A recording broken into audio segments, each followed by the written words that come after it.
आखाती देशात युद्ध चालू असल्यामुळे भारतातही इंधनाचा प्रश्न हळूहळू गंभीर होताना दिसत आहे. व्यावसायिक सिलेंडर मिळत नसल्यामुळे हॉटेल चालक संकटात आहे. गोंदियात रेलटोली येथे खवय्यांची साठी प्रसिद्ध असलेले कॉफी हाऊस हॉटेल देखील सिलेंडरच्या कमतरतेमुळे त्यांच्यावर हॉटेल बंदचे संकट आले आहे. मालकांनी आपली जुनी डिझेल शेगडी रिपेअरिंग करून त्याच्यावर खाद्यपदार्थ बनवणे सुरू केलं आहे. पोहे, समोसा, आलूबोंडे, कचोरी, चहा हे पदार्थ बनवून दुकान चालवत आहे. तर डोसा, इडली, सांबरवडा हे पदार्थ बंद केले आहे.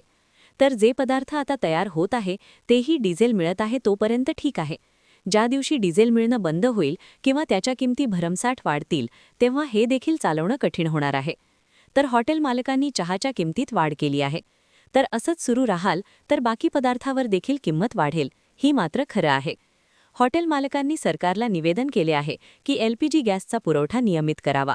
सिलेंडर न मिळाल्यामुळे हॉटेल मालकांवर संकट तर येणारच आहे, पण जे शाळकरी विद्यार्थी, नोकरी करणारे जे दुपारचं जेवण हॉटेलमध्ये जेवतात त्यांच्यावर देखील कठीण परिस्थिती येणार आहे. या सर्व बाबी लक्षात घेत शासनाने लवकरात लवकर निर्णय घ्यावा व सर्व दुकानदारांना सिलेंडर मिळावे अशी मागणी हॉटेल मालक करत आहेत. याचा आढावा घेत आहे. अभी रेट बढ़ने की पूरी गुंजाइश है। एक तो पहले सिलेंडर हमको कमर्शियल मिल जाते थे, अभी वो भी नहीं मिल रहे। गैस नाम की चीज़ ही नहीं है हमारे पास। तो अभी दूसरे जो रॉ मटेरियल है, डीजल या इस पर हमको या लकड़ी पे काम करना होगा। इसके कारण सब कॉस्टिंग बढ़ते जा रही है। चाय पहले 10 रुपये में थी, इसको अभी हमने क्वालिटी सुधार के और महंगाई के हिसाब से 15 रुपये कर दिए।